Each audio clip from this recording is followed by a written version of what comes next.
저는 분당에 사는 31살 여성입니다. 공무원이 되고 싶어서 대학을 졸업하고 23살 때부터 고시원 생활을 시작했습니다.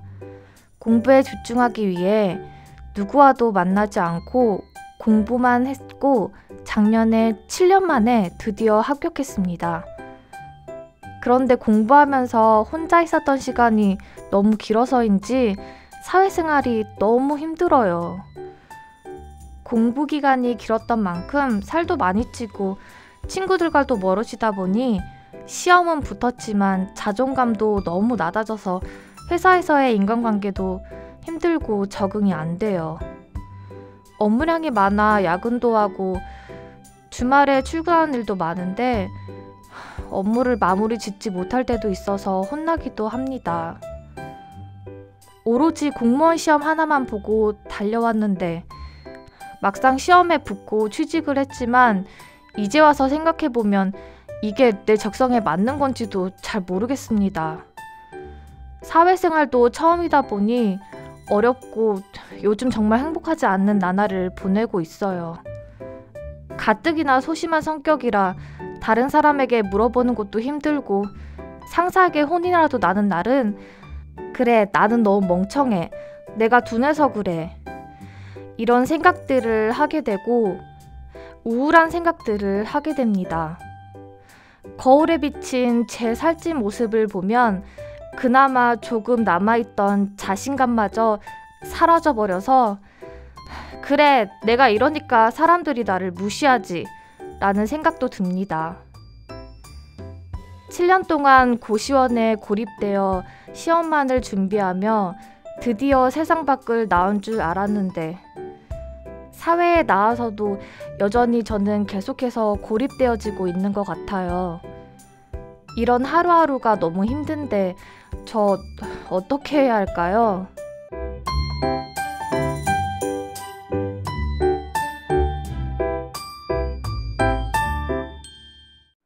아, 7년 동안 열심히 공무원 시험을 준비하고 이렇게 나와보니까 생각한 것과는 많이 달라 보여 좀 힘들어하시는 사연인데요.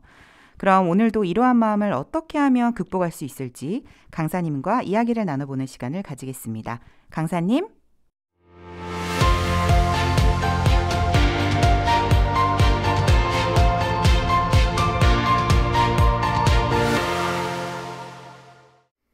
네, 안녕하세요. 마인드 교육 전문 강사 이태희입니다.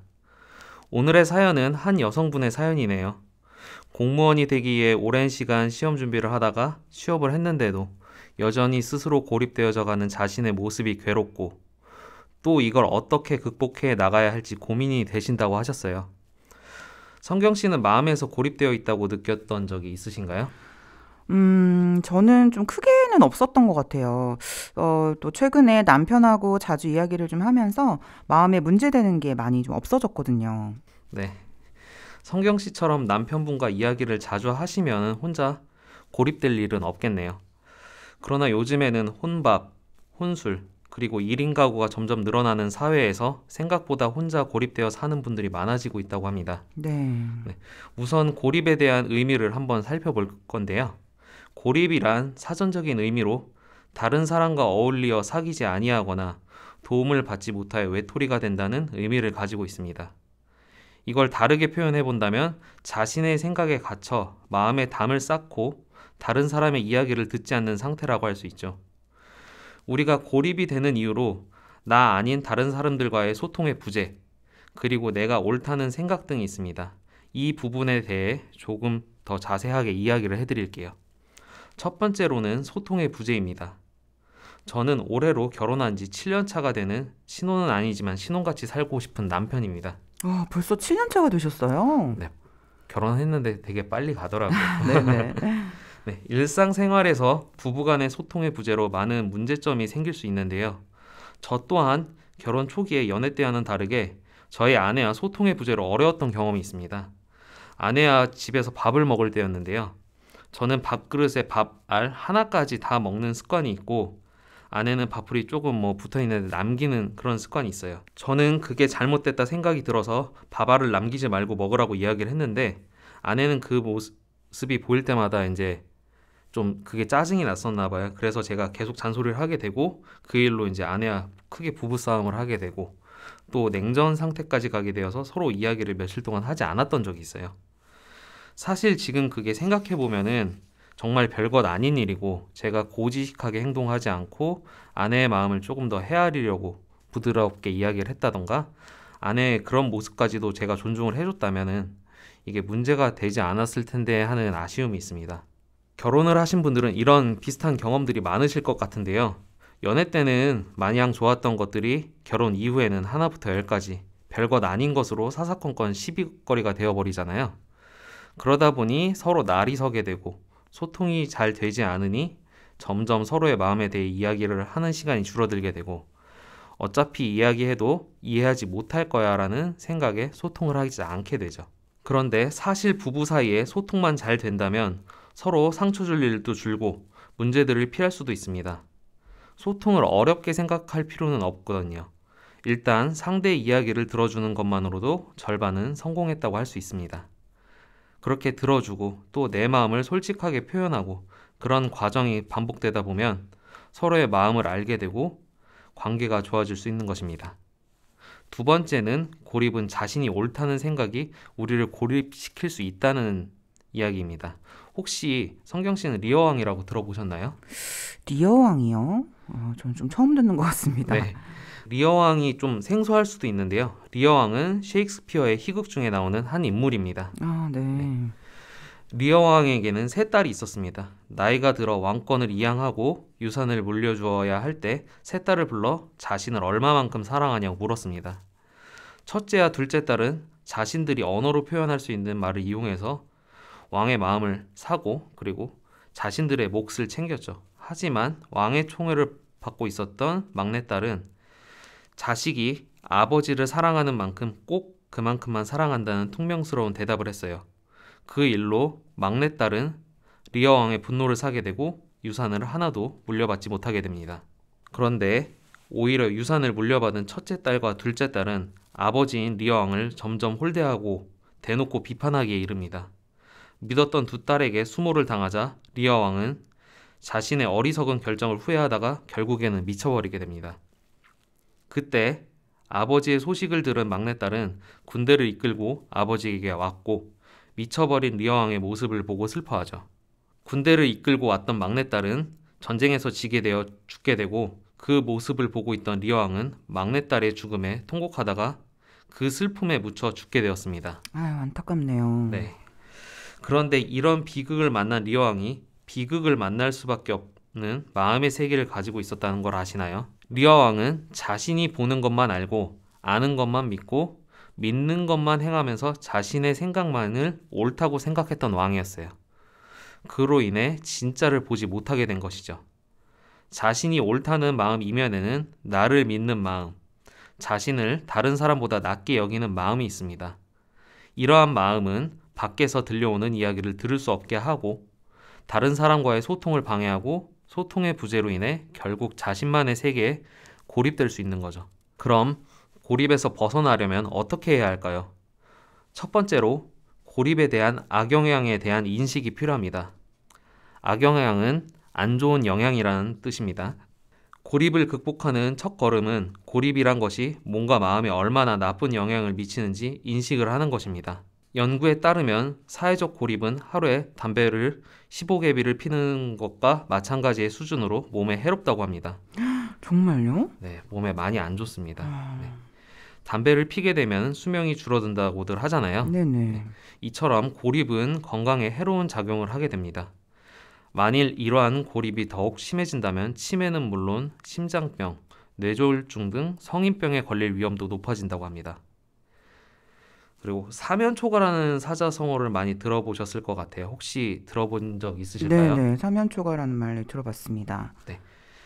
사기, 항우봉기에서 유래된 사자성어로 적으로 사면이 포위되어 고립되어 전쟁에서 질 수밖에 없었던 상황에 대한 사자성어죠. 이처럼 우리의 마음도 고립되면은 고립은 사람을 잘못된 생각에 빠지게 하고 그 생각 속에 갇히게 만들어 우리를 결국 위험한 상황에 처하게 할 수 있습니다. 그렇기 때문에 내가 고립되어 있음을 인지해야 하고 멘토와 이야기를 나누면서 주변 사람과 교류를 해야만이 내가 고립되어 있다는 사실을 확실하게 알고 벗어날 수 있게 됩니다. 두 번째로는 원인 분석이 필요합니다. 내가 왜 고립되었을까 스스로 고민해보고 원인을 찾아봐야 합니다. 저는 고등학교 시절에 잘난 것 하나 없으면서 혼자 남들의 말을 무시했던 적이 있습니다. 그렇다 보니 제 곁에는 저를 잘 아는 몇몇의 친구 외에는 남지 않았습니다. 제가 생각을 해보았습니다. 왜 친구들이 떠나갈까? 제가 결국 친구들을 무시하는 마음을 가지고 친구들을 대하고 있었다는 생각이 들었습니다. 제가 결국에 친구들을 밀쳐내는 행동을 하고 있었던 것이죠. 이런 생각을 한 뒤로 제 마음이 낮아지고 친구들의 이야기를 들을 마음으로 바뀌게 되었고 나중에는 많은 친구들과 즐거운 고등학교 생활을 보낼 수 있게 되었습니다. 세 번째, 고립은 마음을 나눌 수 있는 사람과 극복할 수 있습니다. 많은 사람들이 여러 가지 이유로 부모, 가족, 친구, 주변 사람들에게 마음을 닫게 됩니다. 자신이 잘못한 것이 부끄러워서 마음을 열지 못하는 경우도 있고 자기가 옳다는 생각에 사로잡혀서 마음을 열지 못하는 경우도 있고 혹은 어떤 사람에게 마음의 상처를 입고 마음을 열지 못하는 경우도 있습니다. 청소년 시기에는 친구가 굉장히 큰 존재로 여겨지긴 하는데요. 그러다 보니 친구들 사이에서 괴롭힘이나 따돌림을 당하게 되면 정신적으로 너무 힘들어서 주변 사람들에게 마음을 닫게 되고 그러다 보면 극단적인 생각까지 하게 되는 경우가 있죠. 네, 그런 건 뉴스에서 좀 많이 좀 접하고 있죠. 뉴스에서 요새 이런 이야기들이 많이 나오는데요. 네네. 하지만 그 시기가 지나 나이를 먹고 그 시기를 돌아보면 그런 일들도 지나가는 성장통과 같은 것이고 그렇게 힘든 시기도 시간이 지나면 아무 일이 아닌 게 되기도 하잖아요. 네네. 그렇기 때문에 대학을 가고 사회생활을 하면 또 전혀 다른 삶을 살 수 있게 되기도 하고요. 그런데 그런 시기에 상처받은 마음으로 혼자 고립되어 버리면 인생 전체를 좌절로 밀어넣을 수 있습니다. 오늘 사연의 주인공처럼 사회 초년생 때는 직장 생활이 처음이라 상사에게 한 소리만 들어도 너무 괴롭고 어려운 업무를 하게 되면 이직을 하고 싶고 또 이런 시간들이 계속되면 출근 자체가 괴롭고 힘들 수 있어요. 하지만 이럴 때 이런 시기를 지난 직장 생활을 오래 한 분들과 이야기를 하고 교류를 하다 보면 그런 시기도 다 과정이 되고 그 다음 성장을 위해 필요한 시간들이란 이야기를 들을 수 있게 될 거예요. 혹시 성경 씨는 수영을 하실 줄 아시나요? 네, 근데 잘은 못하는데 그래도 좀 뜨기는 뜹니다. 네, 수영을 못하는 사람이 있다고 한번 가정을 해볼게요. 그 사람이 물에 빠져 발버둥 치고 있을 때 어떻게 하면 물에서 빠져나올 수 있을까요? 뭐 튜브 같은 거 던져주거나 이렇게 하면 빠져나올 수 있지 않을까요? 네, 거의 맞습니다. 네, 답은 물 밖에 다른 사람의 도움을 받으면 됩니다. 네. 물 밖의 사람은 물의 흐름이 보이기 때문에 조금만 끌어당겨준다면 쉽게 나올 수 있습니다. 하지만 수영을 하지 못하는 내가 물 밖으로 스스로 나오려고 한다면 어떻게 될까요? 물 밖으로 나오려고 허우적대다가 힘이 빠져 물에 더 빠질 수밖에 없습니다. 이처럼 고립된 마음도 나 스스로 해결하려는 마음은 나를 점점 더 생각의 늪으로 빠지게 되고 이는 비정상적인 사고로 이어져 스스로는 절대 빠져나올 수 없는 무서운 결과를 초래하게 됩니다. 하지만 나 아닌 다른 사람과 함께 해결하려 한다면 생각보다 쉽게 고립에서 벗어날 수 있습니다. 혼자서 해결하려고 할 땐 어렵고 불가능해 보였던 상황이 다른 사람의 마음을 듣고 받아들이면 굉장히 쉽게 고립에서 나올 수 있습니다. 그게 가족이던 친구던 나의 멘토가 되었던 누군가가 되었던 말입니다. 오늘 라디오를 들으시는 여러분들도 혹시 내가 내 생각 속에 고립되어 있지는 않은지 나의 옳은 마음으로 다른 사람들과의 소통을 맡고 있는 것은 아닌지 생각해 보시면서 하루를 보냈으면 좋겠습니다. 여러분 모두 다른 사람들과 마음을 나누고 교류하며 좀 더 건강하고 행복한 삶을 사시길 진심으로 바랍니다. 오늘 강연은 여기서 마치겠습니다. 감사합니다.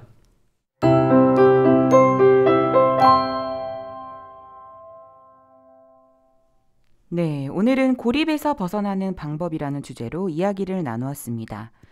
새가 처음 날기 시작할 때 날개짓이 부자연스럽지만 포기하지 않는다면 멋지게 하늘을 날듯이 앞으로도 어떤 사람을 만나도 교류를 하고 소통하는 법을 배운다면 고립에서 벗어나 누구보다 행복한 사람이 되리라 믿습니다. 강사님 나와주셔서 감사합니다. 네, 감사합니다.